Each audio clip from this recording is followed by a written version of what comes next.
Hello everyone. In today's session, we are going to revise the fundamental duties. So all the UGC net aspirants exam के लिए बहुत important है fundamental duties. यहाँ से हर cycle में एक क्वेश्चन पूछा जाता है. सो इन 4 पॉइंट्स को अच्छे से पढ़ लो, रट लो और अपने 2 मार्क्स पक्के कर लो. सो फर्स्ट ऑफ ऑल, और फंडामेंटल ड्यूटीज ओरिजिनली कॉन्स्टिट्यूशन में नहीं थे and it was added by the 42nd amendment act 1976.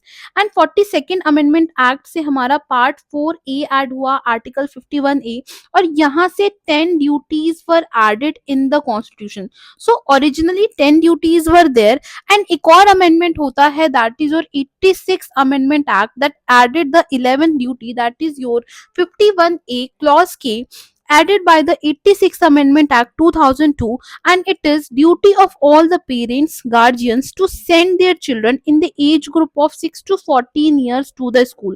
So ये हमारी 11 ड्यूटी है and it is very important, directly पूछा जाता है एग्जाम में. इसके अलावा learn all the duties in chronology, क्योंकि मोस्टली क्रोनोलॉजी बेस्ड क्वेश्चंस जो है रिसेंटली एनटीए पूछ रहा है from the fundamental duty. So learn all the duties in chronology.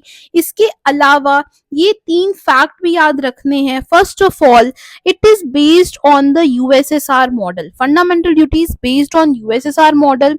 These fundamental duties are not enforceable by courts. And lastly, fundamental duties were suggested by or recommended by a committee, that is your Swansingh committee. So ये 3 fact, 2 amendments, that is your 86th amendment act and 42nd amendment act, इनको याद कर लो, chronology में duties को याद कर लो और exam में अपनी 2 मार्क्स पक्के कर लो. Thank you and happy learning.